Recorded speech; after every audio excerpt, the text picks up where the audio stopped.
Hello students, today we are forwarding with the polysaccharide part of biomolecules. Polysaccharides, what are these polysaccharides? First of all, let's take its definition. Poly means many, which is meant, इसका मतलब क्या है? Many means the carbohydrates which are made up of many monosaccharides. तो जो carbohydrates बहुत सारे monosaccharides को मिलके बनते हैं, they are called polysaccharides. Polysaccharides के अंदर बहुत सारे मोनोमर्स हैं. जैसे हमने पॉलीमर का चैप्टर पढ़ा था, उसमें हमने मोनोमर की बात की थी. तो पॉलीसेक्राइड के अंदर बहुत सारे मोनोमर है. जो पॉलीसेक्राइड टर्म है, ये एक पॉलीमर की टर्म है.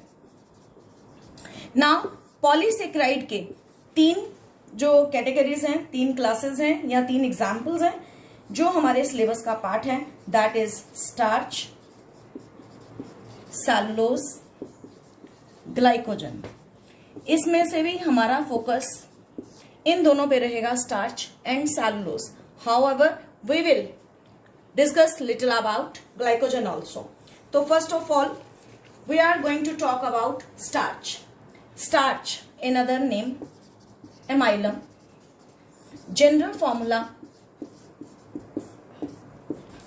स्टार्च का C6H10O5 N टाइम्स है, जहां N का वैल्यू 200 से लेके 1000 तक है. वेरी कर सकता है जो N का नंबर है. इट इज द जो स्टार्च है, it is the chief food reserve material of plants and it is found in seeds, roots, tuber, जैसे कि वीट में है, मेज में है, पोटैटोज में है, बनानास में है. तो हमारे डेली लाइफ के जो प्रोडक्ट्स हैं खाने वाले, वीट, मेज, राइस, पोटैटोज, बनानास, उन सब में बहुत सारा अमाउंट स्टार्च का ही होता है. That means starch ultimately give us energy and fats. Now जो स्टार्च है अपने आप में, इसका कलर जो है व्हाइट एमॉर्फस पाउडर, जो इसका फिजिकल नेचर है, it is white amorphous solid. अब स्टार्च को जब पानी में मिलाते हैं तो कंप्लीटली सॉल्युबल नहीं होता, लेकिन that is called sparingly soluble in water. Then starch को जब तोड़ते हैं, पहले माल्टोज बनेगा और फिर माल्टोज से ग्लूकोज बनेगा. यानी कि स्टार्च को जब हाइड्रोलाइज किया हाइड्रोजन आयन की प्रेजेंस में, वाटर डाला इसमें, तो पहले माल्टोज, और जब फिर माल्टोज की हाइड्रोलिसिस की तो we will get D glucose. यानी कि अल्टीमेटली अगर पेपर में आ जाए name the monomer of starch, तो you will give answer D glucose, ना कि माल्टोज. तो स्टार्च का सबसे छोटा कंपोनेंट डी ग्लूकोज. माल्टोज रास्ते में बनता है और माल्टोज फर्दर हाइड्रोलाइज करके डी ग्लूकोज बनाता है. ना नेक्स्ट नेचर क्या है स्टार्च का? वेदर स्टार्च इज रिड्यूसिंग और नॉन रिड्यूसिंग इन नेचर. तो स्टार्च का नेचर है नॉन रिड्यूसिंग. स्टार्च का नेचर क्या है? Non reducing. और नॉन रिड्यूसिंग का मतलब क्या है? It does not turn. Tollens reagent को भी रिड्यूस नहीं करता, फैलिंग सोल्यूशन को भी रिड्यूस नहीं करता, और ना ही अपना जो है कोई किसी भी ऐसी चीज को जिसमें यानी कि इसमें फ्री एल्डिहाइडिक ग्रुप नहीं होगा. तो इस तरह से हमने क्या देखा कि स्टार्च जो है नॉन रिड्यूसिंग पॉलीसेक्राइड है. अब हमने इसकी कंपोजिशन की बात करनी है. तो कंपोजिशन, इसका structure part is very very important. हम उसको लेने जा रहे हैं और वो कॉम्प्लेक्स है थोड़ा, उसको अच्छे से हमने समझना है. तो इसकी कंपोजिशन या स्ट्रक्चर, कंपोजिशन और structure is made up of two parts.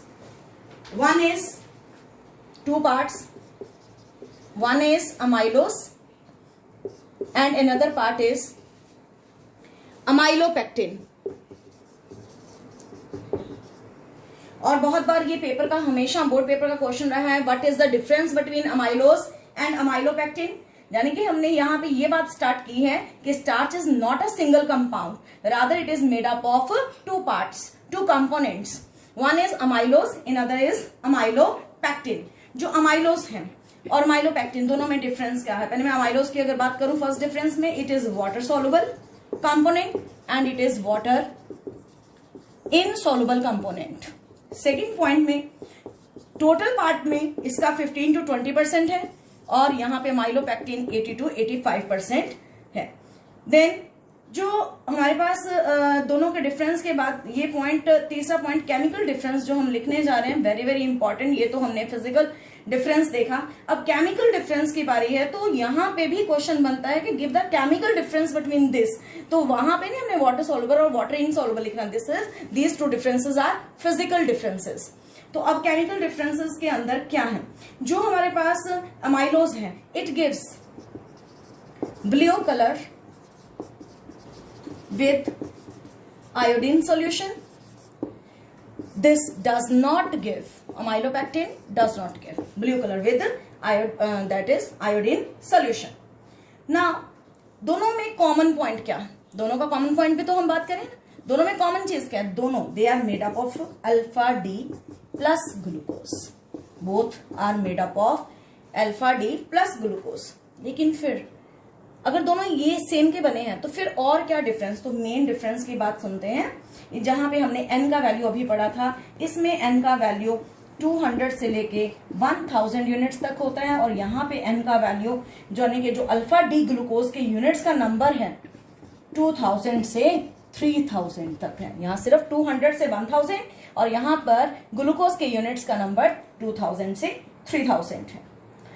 जो स्ट्रक्चर में नेक्स्ट डिफरेंस है कि इट इज लीनियर एंड इसमें this is amylopectin part is branched, this is linear, this is branched. तो सबसे पहले मैं अमाइलोज की स्ट्रक्चर बनाने जा रही हूं, तो लेट्स सी, और उसमें लिंकेज कैसे शो करना। अमाइलोज पार्ट,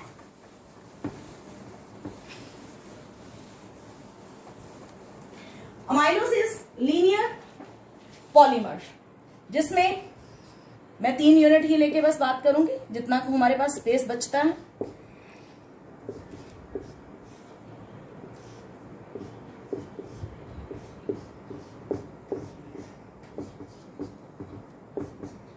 राइट, तो हमने यहाँ पे ग्लूकोज के अल्फा डी ग्लूकोज के 3 यूनिट्स बनाए हैं, सारा आपने खुद पूरा करना है। हमने ये बता दिया ये कौन से लेने हैं सारे, अल्फा डी प्लस ग्लूकोज, एक का C1 दूसरे के C4 के साथ, एक का C1 दूसरे के C4 के साथ। तो लिंकेज किस किस के बीच में हुआ, C1 और C4 कार्बन के बीच में। और क्या बनते गए, बहुत सारे ऐसे ही, ये तो आगे कंटिन्यूटी में बनते गए, इस तरह से हम शो कर सकते हैं पॉलीमर को शो करने के लिए। तो ये हमारे पास सारे क्या हैं, अल्फा डी ग्लूकोज, और C1 C4 उसमें लिंकेज है। तो यहां पर बहुत सारे क्या बने, ग्लाइकोसिडिक लिंकेज। जब हमने अमाइलोपेक्टिन बनाना है, अमाइलोपेक्टिन के स्ट्रक्चर पे चलते हैं, तो वो क्या है, ये अमाइलोज का स्ट्रक्चर। नाउ अमाइलोपेक्टिन, और अमाइलोपेक्टिन के स्ट्रक्चर के अंदर हम बात करेंगे अमाइलोपेक्टिन। हमने अभी अभी बोला था it is highly branched, right. इसमें छोटी छोटी ब्रांच है, शॉर्ट चेन्स है अल्फा डी ग्लूकोज की, 20 से 25 ग्लूकोज यूनिट्स मिलते हैं। और इसमें भी C1 और C4 वाले ही लीनियर पार्ट वही बनाते हैं, और जो ब्रांच्ड पार्ट है वो कौन कौन बनाता है, C1 C6 वो ब्रांच्ड पार्ट बनाता है। देखो जब तक लीनियर नहीं होगा ब्रांचिंग कहां से होगी, तो पहले लीनियर पार्ट बनेगा फिर ब्रांचिंग होगी, एक लीनियर दूसरा लीनियर और दोनों में ब्रांचिंग। तो कैसे, ये एक जस्ट हम शो कर रहे हैं जी, ये हमारे पास 1 कार्बन, दूसरे का ये 4th कार्बन, ये 1 कार्बन यहां पे ही। उसके अब हमने ये एक लीनियर पार्ट बना लिया, एक पार्ट लीनियर यहां पे बना देते हैं इस ढंग से।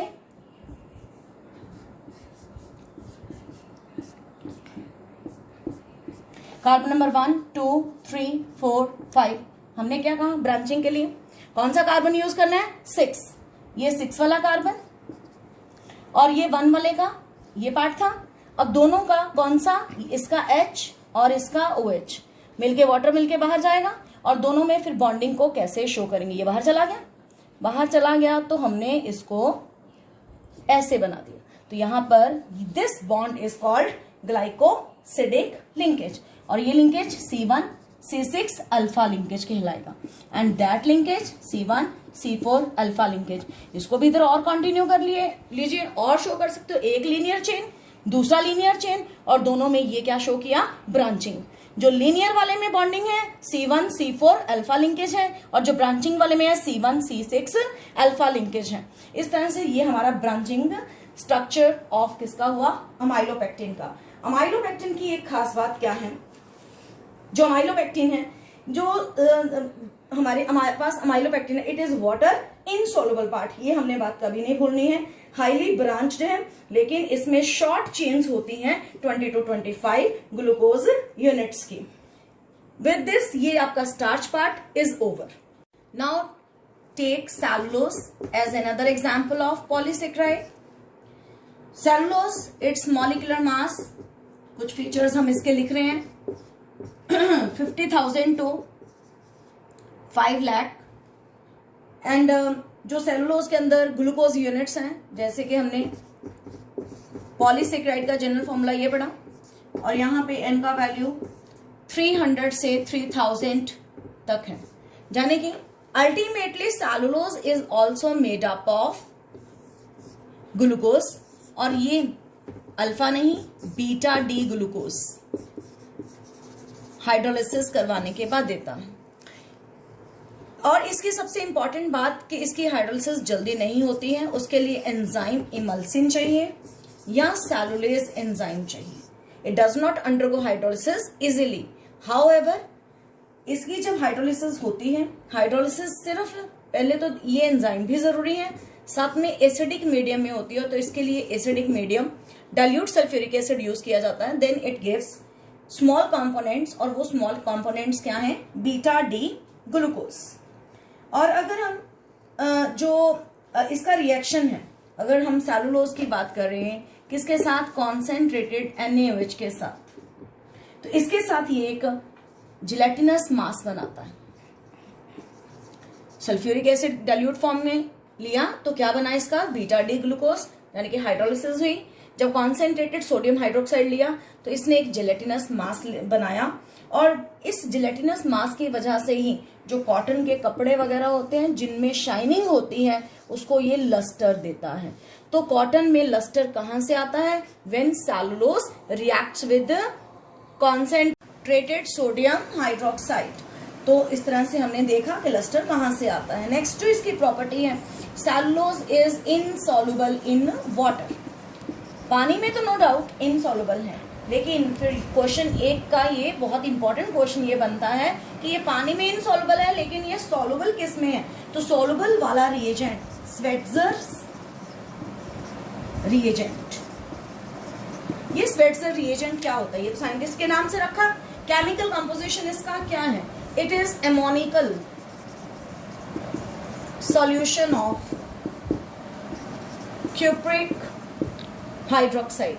जब हम क्यूप्रस और क्यूप्रिक बोलते हैं, क्यूप्रिक तब बनेगा जब कॉपर का वैलेंसी 2 पॉजिटिव होगा, तो so this is the formula of cupric hydroxide. Then cellulose का यूज, और सेलुलोज पहले तो प्रेजेंट कहां पर होता है, cellulose is present in the plants, और प्लांट्स के अंदर भी कहां पे, उनकी सेल वॉल को स्ट्रक्चर देता है, शेप देता है। देन कॉटन में पड़ा होता है, वुड में है, जूट में है, तो प्लांट्स के अंदर सेल वॉल बनाता है।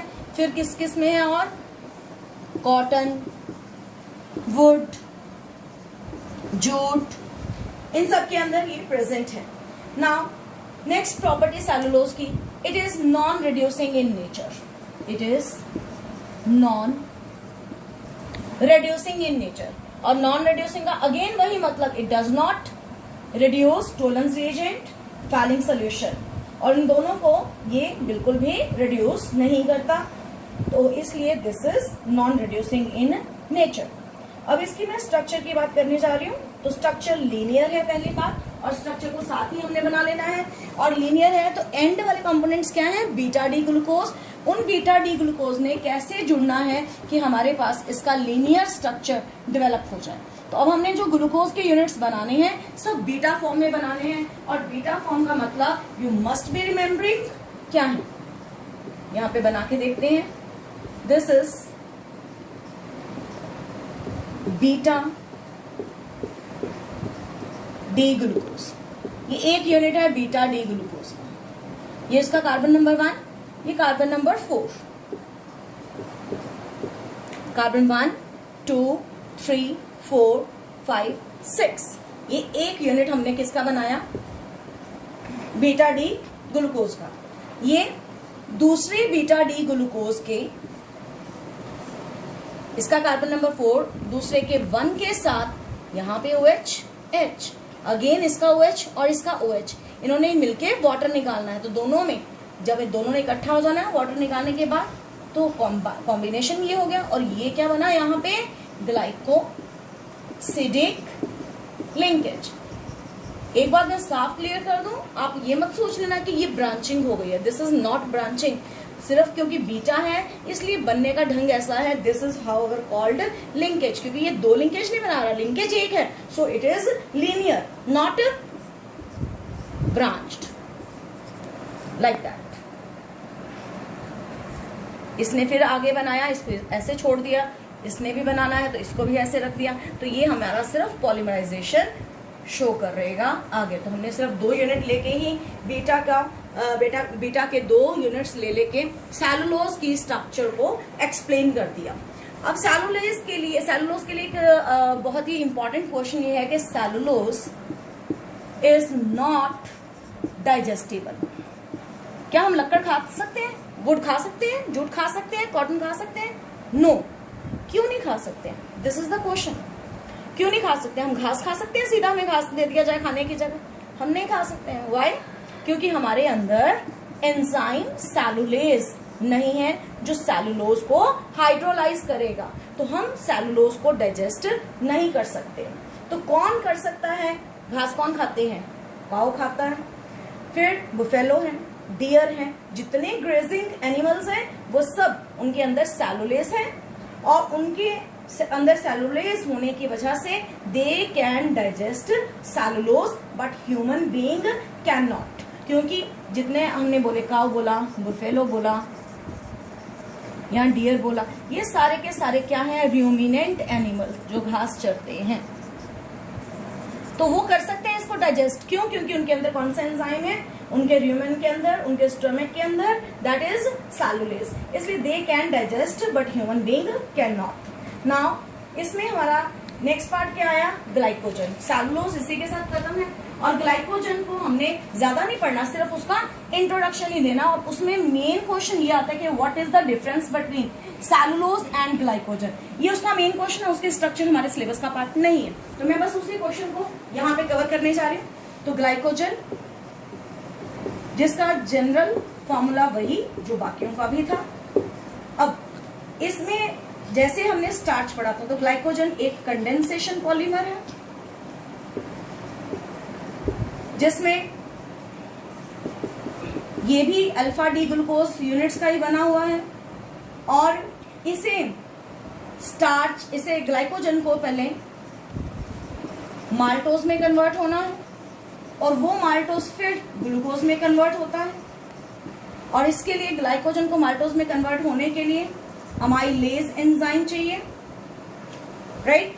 तो जो ग्लाइकोजन है वो हमारे पास जो देखिए जो ग्लूकोज होता है, it is stored in plants as starch, right. However ये जो ग्लाइकोजन वही ग्लूकोज है, कैसे किस फॉर्म में प्रेजेंट है?